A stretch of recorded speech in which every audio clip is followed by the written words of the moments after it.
नमस्कार दोस्तों, सर जी क्लासेस में आपका स्वागत है। तो देखिए इस वीडियो में जो हम लोग HAL का जो एग्जामिनेशन आपके होने वाले हैं, तो उसमें देखिए जो आपके जीके के जो क्वेश्चन पूछे जाएंगे, तो उसके रिगार्डिंग हम लोग यहाँ पे इंपॉर्टेंट क्वेश्चंस को हम लोग देखेंगे।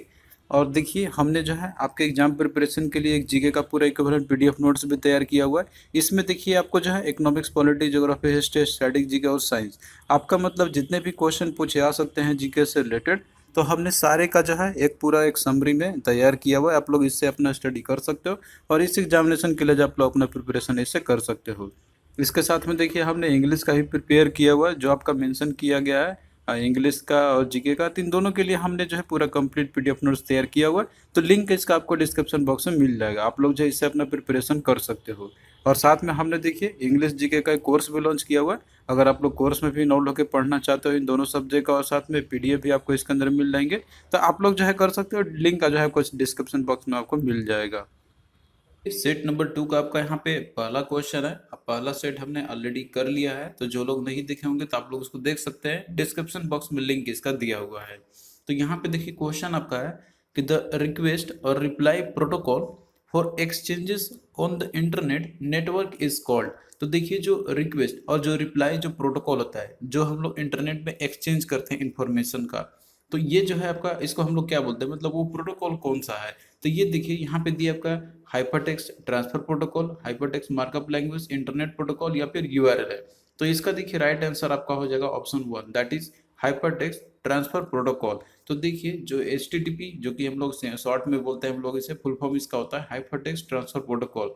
तो ये जो है एक रिक्वेस्ट और रिस्पॉन्स प्रोटोकॉल की तरह ये वर्क करता है आपका। अब जैसे मान लीजिए कोई भी आप वेब पे, इंटरनेट पे कोई भी चीज एक्सेस करते हैं आप, तो सबसे पहले आप रिक्वेस्ट भेजते हैं। तो यहाँ पे रिक्वेस्ट भेजते हैं मतलब कहीं भी आपको मान लीजिए सर्वर है, कोई भी गूगल का सर्वर आपका हो गया, फिर जीमेल का सर्वर हो गया, तो वहाँ पे आप सबसे पहले आप रिक्वेस्ट भेजते हैं अपने ब्राउजर की मदद से। तो यहाँ पे HTTP जो है, तो यही इसी के मदद से आप लोग सेंड करते हैं कोई भी रिक्वेस्ट हो गया आपका। जैसे आपने मान लीजिए कि आप अपना ईमेल आईडी ओपन करना चाहते हैं, तो आप ब्राउजर में टाइप कीजिएगा जीमेल, तो ये जो है HTTP सर्वर, यहाँ पे आप मतलब HTTP जो प्रोटोकॉल आपका है, तो ये जब फंक्शन करेगा, ये रिक्वेस्ट भेजेगा जहाँ पे गूगल का सर्वर मतलब कि जीमेल का जो सर्वर होगा। अब वहां से देखिए रिस्पॉन्स आएगा। तो यहाँ भी सेम जो मतलब आपका रहेगा ना HTTP, ये जो प्रोटोकॉल है, तो यही जो है रिस्पॉन्स की तरह यहाँ पे ये काम करेगा। तो रिक्वेस्ट के लिए और साथ में रिप्लाई करने के लिए भी जो प्रोटोकॉल मेनली जो आपका इंटरनेट पे काम करता है, तो वो है आपका HTTP। तो इसमें देखिए जब आपका रिस्पॉन्स आएगा उधर से वापस में, तो उसमें जो है आपका स्टेटस, यानी कि जो इन्फॉर्मेशन जो आपने एक्सेस किया था, तो वो उसके साथ में वो लेता हुआ आएगा वहां पे कि हाँ आपने जो रिस्पॉन्स किया था वो उसके रिप्लाई आपका आ चुका है। तो ये आपको फिर रिस्पॉन्ड कर देगा आपको। तो इसमें मेनली जो पार्टिसिपेट करता है, एक्टिव रोल जो रहता है, तो वो है HTTP सर्वर का, मतलब HTTP जो प्रोटोकॉल आपका है। तो ये सबसे मोस्ट इंपॉर्टेंट प्रोटोकॉल है इंटरनेट के लिए, क्योंकि इसी के मदद से ही आप लोग कोई भी रिक्वेस्ट को या फिर जो है आपका रिप्लाई दिखाता है आपके ब्राउजर के ऊपर में। तो ब्राउजर मेनली यहाँ पे जो है बस आपका एक तरीके से ये होता है कि जैसे कोई भी रेस्पॉन्ड करता है, मतलब कोई भी आपका रिक्वेस्ट को जाता है, लेकिन यहाँ पे प्रोटोकॉल जो यूज होता है तो वो है HTTP। तो आई होप कि ये जो कॉन्सेप्ट आपका HTTP का आपको क्लियर हो गया होगा। और बाकी देखिए जो इसमें दिया आपका हाइपरटेक्स्ट मार्कअप लैंग्वेज, तो ये HTML है, तो ये एक प्रोटोकॉल है जो बेसिकली ये यूज करते हैं हम लोग प्रोग्रामिंग, मतलब एक तरीके से आपका एक लैंग्वेज हो गया जो हम लोग डिजाइन करते हैं वेब पेजेस को। इंटरनेट में आप जितने भी वेब पेज आप देखते होंगे, जैसे कोई भी पेज आपका हो गया, तो वो जो है उसके लिए एक लैंग्वेज होता है जो कि आपका HTML। तो इसी लैंग्वेज में ही कोई भी वेब पेजेस को डिजाइन की जाती है। और इसके अलावा जो URL आपका है, यूनिफॉर्म रिसोर्स लोकेटर, तो ये भी आपका एक प्रोटोकॉल ही है। जैसे मान लीजिए किसी भी आपको रिसोर्स एरिया में, मान लीजिए कोई भी दूर दराज पे कोई भी सर्वर लोकेटेड है, तो वहाँ पे लोकेट होने के लिए URL का यूज़ किया जाता है। तो ये कुछ इंपॉर्टेंट टर्म्स आपका है कंप्यूटर से रिलेटेड, तो ये सबको भी आप लोग जो है याद रखना। फिर देखिए अगला क्वेश्चन आपका यहाँ पे है कि a stone lying at the bottom of a pond appears to be at a higher point than it actually is due to the phenomena of. तो इसमें सिंपल क्वेश्चन आपसे ये पूछा गया है कि जैसे मान लीजिए कोई स्टोन है, कोई पत्थर है, जो कि पानी में मान लीजिए कहीं पे वो नीचे रहता है, या कोल्ड में कहीं भी मान लीजिए वो तालाब हो गया या लेक हो गया, कहीं भी रहते हैं, तो वहां पे आप देखते होंगे कि वो आपको इस तरीके से वो अपीयर होगा कि वो जो है आपका ऊपर उठा हुआ है, जबकि बजाय वो और एक्चुअल मतलब डेप्थ उसका ज्यादा रहता है, लेकिन वो आपको लगेगा ना कि ये जो है अपना बॉटम से थोड़ा सा ऊपर उठा हुआ है। तो ये किस फिनोमिना के चलते होती है। तो देखिए इसके पीछे है phenomena, that is refraction of light का। तो ऑप्शन 4 इसका आपका राइट आंसर हो जाएगा। तो रिफ्रैक्शन ऑफ लाइट जो फिनोमिना आपका रहता है कि जिसमें कि आपको ये दिखता है यहाँ पे ना कि कोई भी ऑब्जेक्ट है तो उसका जो एक्चुअल जो डेप्थ रहता है ना तो वो लगेगा कि थोड़ा सा वो ऊपर आ गया है। तो ये होता है आपका रिफ्रैक्शन ऑफ लाइट के चलते। क्योंकि देखिए यहाँ पे जो आपका रहता है कि जो मीडियम आपका ऊपर का है, मतलब मान लीजिए एयर मीडियम है और नीचे जो वाटर है जिसमें कोई ऑब्जेक्ट है, तो वो मीडियम डेंसर मीडियम होता है एज कंपेरिजन टू जो आपका ऊपर का मतलब जो मीडियम है एयर आपका हो गया। तो डेंसर मीडियम होने के चलते ही है, जैसे मान लीजिए लाइट जब पास करता है आपका यहाँ पे डेंसर मीडियम में, तो उसके चलते जो है थोड़ा सा वो बेंडिंग ऑफ लाइट हो जाती है, मतलब कि थोड़ा सा लाइट जो है वो आपको रिफ्रैक्ट कर जाता है। तो इस कारण से आपको जो है ये पोजीशन थोड़ा सा ऊपर उठा हुआ दिखाई देता है। तो ये आपका है रिफ्लेक्शन ऑफ लाइट, इसके पीछे फिनोमिना। इस तरीके से बहुत सारे फिनोमिना आपके रहते हैं रिफ्रैक्शन ऑफ लाइट से रिलेटेड, तो उन सभी को भी आप लोग याद रखना।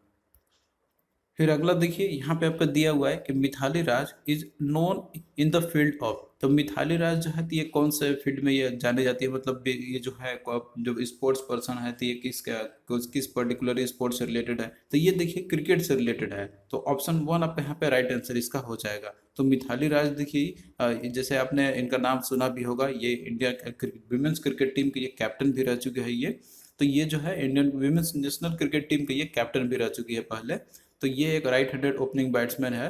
तो ये आप लोग बस याद रखना है यहाँ पे कि क्रिकेटर है। तो देखिए जितने भी स्पोर्ट्स पर्सन होते हैं और उनका कौन सा स्पोर्ट्स वो रिलेटेड रहते हैं तो आपको ये भी तैयार करके जाने होंगे। तो हम आपको एक पूरा अपडेटेड पीडीएफ प्रोवाइड कर देंगे एक, जिसमें कि जीके में जितने भी आपके रहेंगे इंपॉर्टेंट पर्सनालिटी से रिलेटेड या फिर जो भी रहेंगे तो पूरा एक ही पीडीएफ आपको हम प्रोवाइड कर देंगे आने वाले जो भी आपके एग्जामिनेशन है। फिर अगला देखिए क्वेश्चन आपका यहाँ पे है तो फोर्थ नंबर का कि the great emperor Kanishka belong to which dynasty. तो जो इम्पेरर कनिष्क थे तो ये कौन से डायनेस्टी से बिलोंग करते थे। तो देखिए यहाँ पे आपका जो दिया हुआ है आंसर, इसमें देखिए ऑप्शन में देखिए दिया हुआ कुषाण, गुप्ता, मौर्य, वर्धमान। तो जो कनिष्क है तो ये कुषाण डायनेस्टी से बिलोंग करते थे।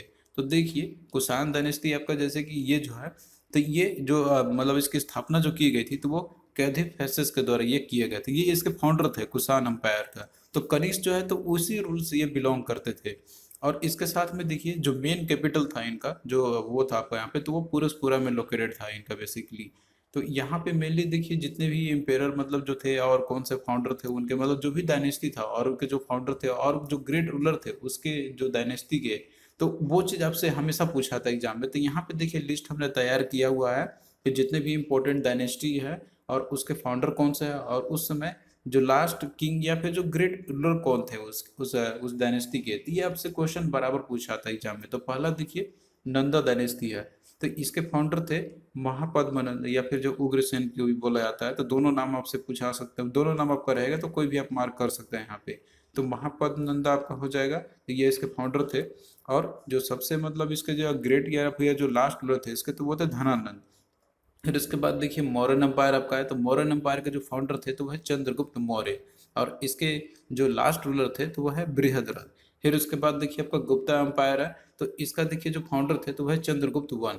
और इसमें देखिए जो लास्ट ग्रेटेड रूलर थे इसके तो वह है स्कंदगुप्त। ये लास्ट रूलर नहीं, मतलब जो लास्ट ग्रेट रूलर जो थे आपके तो वो थे आपके स्कंदगुप्त। तो यहाँ पे लिखा हुआ आपका कि कौन लास्ट रूलर थे और बाकी ये सब दिया आपका यहाँ पे। तो ये जो है उसके मतलब कि जो सबसे जो ग्रेट रूलर रहे होंगे उस समय के अपना। फिर उसके बाद देखिए दिया आपका यहाँ पर सुंग डायनेस्टी। तो सुंग डायनेस्टी के देखिए जो फाउंडर थे तो है पुष्यमित्र सुंग। और इस समय देखिए जो इसके सबसे जो लास्ट ग्रेटर रूलर थे अब सुंग डायनेस्टी का तो वह है देवभूमि। फिर उसके बाद देखिए अगला आपका दिया हुआ है सतवाहना डायनेस्टी। तो सतवाहना डायनेस्टी के जो फाउंडर थे तो वो है सिम्बू। फिर उसके बाद देखिए और भी आपका दिया हुआ है, बेसिकली आपसे फाउंडर इसमें पूछा जाता है, ये आपको याद रखने की जरूरत नहीं है उतना। फिर उसके बाद देखिए चालुक्य डायनेस्टी। तो ये है इसके पुलकेशिन वन। फिर उसके बाद चोल डायनेस्टी जो आपका है तो इसके विजय राज चोल है इसके। फिर उसके बाद राष्ट्रकूट डायनेस्टी जो था तो इसके जो फाउंडर थे तो वह है दंतेदुर्ग। फिर आपका देखिए स्लेव डायनेस्टी है जो कि आपका इसे हम लोग दिल्ली सल्तनत जो आपका स्टार्ट हुआ था उसमें। तो स्लेव डायनेस्टी जो आपका है तो ये इसके फाउंडर थे कुतुबुद्दीन ऐबक। फिर खिलजी डायनेस्टी क्या है जलालुद्दीन खिलजी। तुगलक डायनेस्टी क्या है गयासुद्दीन तुगलक। और लोधी डायनेस्टी क्या है बहलोल लोधी। और मुगल एम्पायर जो आपका लास्ट में था यहाँ पे तो वो है उसके फाउंडर बाबर। तो ये कुछ इंपॉर्टेंट डायनेस्टी और उसका जो फाउंडर है ये लिस्ट दिया हुआ है। तो आप लोग जो है इसे याद कर लेना, ये पीडीएफ में भी हम आपको प्रोवाइड कर देंगे। फिर नेक्स्ट देखिए यहाँ पे क्वेश्चन आपका है कि who shall be the x officer chairman of the council of the state. अब यहाँ पे देखिए काउंसिल ऑफ स्टेट आपका दिया हुआ है। तो काउंसिल ऑफ स्टेट इसका मतलब होता है राज्यसभा। यानी कि जो अपर हाउस है हमारे पार्लियामेंट का, तो उसे बोलते हैं हम लोग काउंसिल ऑफ स्टेट या फिर राज्यसभा बोलते हैं हम लोग। तो इसके एक्स ऑफिसो चेयरमैन कौन होते हैं? तो देखिए जो इंडिया का जो वाइस प्रेसिडेंट जो होते हैं तो वही एक्स ऑफिसो चेयरमैन होते हैं काउंसिल ऑफ स्टेट्स का, यानी कि राज्यसभा का। तो इसका देखिए राइट आंसर आपका ऑप्शन 2 यहाँ पे हो जाएगा, that is the vice president of India is the x officio chairman of council of state. तो हम लोग यहाँ पे जो है थोड़ा सा वाइस प्रेसिडेंट के बारे में हम लोग देख लेते हैं, अगर इनसे कोई भी क्वेश्चन आपका अगर आएगा तो आप लोग जो इजिली बता सकते हैं। तो देखिए जो वाइस प्रेसिडेंट का जो कॉन्स्टिट्यूशन है प्रोविजन है तो वो आर्टिकल 63 में मेंशन की गई है। तो आर्टिकल 63 में ये मेंशन किया गया है कि there shall be vice president of India, यानी कि शैल का वर्ड आपका दिया, तो इसका मतलब है कि वाइस प्रेसिडेंट एनी टाइम होने ही चाहिए, इनका सीट कभी वैकेंट नहीं होनी चाहिए। तो आर्टिकल 64 में ये दिया आपका यहाँ पे कि जो वाइस प्रेसिडेंट जो होते हैं ना, तो ये एक्स ऑफिसो चेयरमैन होते हैं काउंसिल ऑफ स्टेट के, यानी कि राज्यसभा के। और वाइस प्रेसिडेंट को देखिए जो सैलरी दी जाती है इनको, तो वो जो है राज्यसभा का चेयरमैन होने के लिए दी जाती है, ना कि वाइस प्रेसिडेंट का पोस्ट पे बने होने के लिए। तो ये चीज आप लोग ध्यान रखना, ये क्वेश्चन आपसे पूछा जाता है कि जो सैलरी तो दी जाती है वाइस प्रेसिडेंट को, तो वो किस मतलब कौन से पोस्ट पे, तो वो जब चेयरमैन जो होते हैं मोस्टली जो इनका काम होता है वो राज्यसभा में जैसे चेयरमैन जो रहते हैं मतलब जो रहते हैं तो उसके लिए दी जाती है, मेनली वहां पे इनका ज्यादा फंक्शनिंग होती है। तो ये होता है आपका मोस्ट इंपॉर्टेंट, इसका ये एमसीक्यू बनता है आपका यहाँ पे। फिर इसके बाद देखिए जो वाइस प्रेसिडेंट होते हैं तो प्रेसिडेंट के बाद तो प्रेफरेंस में इनका सेकंड पे आता है, यानी कि जो हाईएस्ट जो ऑफिस जो होता है ना, कोई भी मान लीजिए कॉन्स्टिट्यूशनल पोस्ट पे जो होते हैं तो प्रेसिडेंट के पास सेकंड नंबर पे इन्हीं का ही आता है। और रैंक में यदि बात करते हैं प्रेसिडेंट के पास सेकंड नंबर पे वाइस प्रेसिडेंट का ही आता है। और इनका देखिए जो मेथड ऑफ इलेक्शन जो होती है तो वो ये भी आपका प्रेसिडेंट के सिमिलर ही है, लेकिन इसमें डिफरेंस क्या होता है यहाँ पे कि जो इलेक्टोरल कॉलेज जो रहता है ना इसका, तो इसमें जो मेंबर जो रहते हैं कंसिस्ट जो मेंबर होते हैं तो उसमें इलेक्टेड प्लस नॉमिनेटेड मेंबर दोनों होते हैं, दोनों हाउस ऑफ द पार्लियामेंट के। अब इसमें ध्यान रखना एक बात आप लोग कि इलेक्टेड प्लस नॉमिनेटेड मेंबर दोनों पार्टिसिपेट करते हैं वाइस प्रेसिडेंट के इलेक्शन में, लेकिन जो प्रेसिडेंट का जब इलेक्शन होता है तो उसमें सिर्फ इलेक्टेड मेंबर ही होते हैं, और वो भी कौन सा, तो केवल दोनों हाउस के ही। अब प्रेसिडेंट का इलेक्शन में आपने देखा था वहां पे हमने आपको बताया होगा पहले कि उसमें जो है जो स्टेट लेजिस्लेटिव असेंबली जो होती है तो उसके भी जो इलेक्टेड मेंबर तो वो भी पार्टिसिपेट करते हैं, लेकिन जब वाइस प्रेसिडेंट का जब इलेक्शन होता है तो उसमें स्टेट का जो लेजिस्लेटिव असेंबली के जो भी इलेक्टेड या नॉमिनेटेड मेंबर होते हैं तो वो पार्टिसिपेट नहीं करते हैं। तो ये मेजरली डिफरेंस है इन दोनों के बीच में। तो ये चीज आप लोग ध्यान रखना, ये आपसे क्वेश्चन है बराबर पूछा जाता है वहां पे। तो इनका जो इलेक्टोरल कॉलेज रहेगा तो सिर्फ इसमें इलेक्टेड मेंबर और nominated member both house of the parliament यानी कि लोकसभा राज्यसभा के ही सिर्फ रहेंगे, स्टेट लेजिस्लेटिव असेंबली का नहीं रहेंगे। तो ये आपका सबसे मोस्ट इंपोर्टेंट पॉइंट आपका है, तो ये चीज आप लोग ध्यान रखना, वही चीज आपका दिया हुआ है कि it consist of both elected and nominated member of the parliament, it does not include the member of the state legislative assembly. तो ये है आपका सबसे मोस्ट इंपॉर्टेंट है आपका पॉइंट यहाँ पे। और जो इलेक्शन का जो प्रोसीजर इनका है तो वो सिमिलरली प्रेसिडेंट के इलेक्शन जैसा ही है कि इनका जो इलेक्शन जो होता है तो वो प्रोपोर्शनल रिप्रेजेंटेशन के बेसिस पे होती है, जिसमें कि means of single transferable vote जो होती है, और इस वोटिंग जो होती है तो वो एक सेपरेट बैलेट के थ्रू होती है। और मेनली देखिए जो क्वालिफिकेशन रहता है कि जैसे कोई भी अगर वाइस प्रेसिडेंट के लिए इलेक्शन के लिए पार्टिसिपेट करना चाहता है तो उसके लिए क्वालिफिकेशन क्या क्या है, तो वही देखिए इसमें आपका है कि पहले इंडियन सिटीजन होने चाहिए, 35 ईयर्स ऑफ एज कंप्लीट करने हुए होने चाहिए, और साथ में ये जो है क्वालिफाइड होने चाहिए the member of being Rajya Sabha का, जैसे प्रेसिडेंट के लोकसभा का होता है तो ये जो है मेंबर इलेक्टेड मतलब होने चाहिए, क्वालिफाइड होने चाहिए इलेक्शन लड़ने के लिए राज्यसभा के लिए, और कोई भी ऑफिस ऑफ प्रॉफिट जो होल्ड ये नहीं किए होने चाहिए। तो ये तो सिमिलर ही आपका है प्रेसिडेंट के जैसा ही, बस इसमें डिफरेंस ये है कि ये जो है राज्यसभा के लिए इलेक्शन मतलब उसके मेंबर बनने के लायक होने चाहिए, और जबकि प्रेसिडेंट के लिए लोकसभा का था आपका दिया हुआ था। और इसके साथ में देखिए जो ऑथ ऑफ परमिशन जो होती है वाइस प्रेसिडेंट का आपका यहाँ पे, तो ये जो है एडमिनिस्टर किया जाता है प्रेसिडेंट के द्वारा। फिर इसके बाद देखिए जो टर्म रहता है ऑफिस इनका वाइस प्रेसिडेंट का, तो वो मेनली 5 ईयर्स का ऑफिस रहता है इनका, मतलब 5 ईयर्स का रहता है, और बीच में जो है अपना ये रेजिग्नेशन दे सकते हैं, अपना रेजिग्नेशन दे सकते हैं कभी भी एनी टाइम प्रेसिडेंट को। तो इनका देखिए टेनर तो ऐसे 5 ईयर का रहता है, लेकिन बीच में ये रिजाइन कर सकते हैं। तो ये कुछ इंपॉर्टेंट पॉइंट्स आपका है वाइस प्रेसिडेंट से रिलेटेड, तो आप जो है इन सभी को याद रखना, क्वेश्चन आपका कोई भी अगर पूछा जाएगा तो आप लोग इजिली बता सकते हैं। नेक्स्ट क्वेश्चन देखिए कि do or die is associated with which of the following movement. तो डू और डाई जो है तो ये कौन सा मूवमेंट से एसोसिएटेड है? तो देखिए डू और डाई यानी कि जो करो या मरो का जो नारा जो था ये वाला, तो तो ये महात्मा गांधी जी के द्वारा ये स्लोगन दिया गया था। तो ये जो है जब मूवमेंट चल रहा था क्विट इंडिया मूवमेंट, जो कि ये लॉन्च किया गया था ऑफिशियली कांग्रेस के मतलब इंडियन नेशनल कांग्रेस के द्वारा लॉन्च किया गया था, जिसमें कि मेनली महात्मा गांधी इसको लीड कर रहे थे। तो ये हुआ था 1942 में, मतलब कि जो 1942 में जो क्विट इंडिया मूवमेंट जो लॉन्च किया गया था, तो उस समय महात्मा गांधी जी ने ये नारा दिया था डू और डाई का।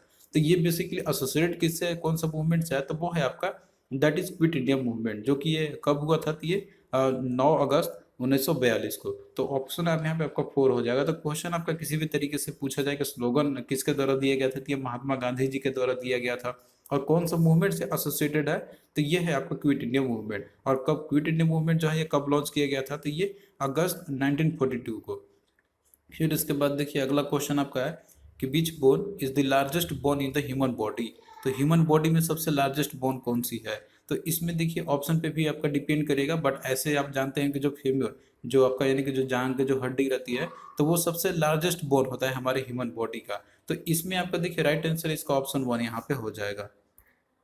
नेक्स्ट देखिए यहाँ पे आपका क्वेश्चन है, इसमें आपको मैच करना है। इसमें यहाँ पे यूनिट दिया हुआ है, नेम ऑफ यूनिट, और क्या हम लोग इसका जो है किस क्वांटिटी को मेजर करने के लिए यूज करता है ये यूनिट, तो ये जो है आपको मैच करना है। तो इसमें देखिए आपको दिया हुआ है पॉज, फैराड, केल्विन और कैलोरी दिया हुआ है। तो इसमें देखिए जो सबसे इसमें ईजी आपका तो वह केल्विन है। तो केल्विन जो है हम लोग जैसे टेम्परेचर को मेजर करते हैं हम लोग केल्विन में, तो इसका देखिए सी जो है आपका 1 के साथ मैच होगा। तो सी देखिए 1 आपका केवल ऑप्शन ए में ही आपका दिया हुआ है इसमें।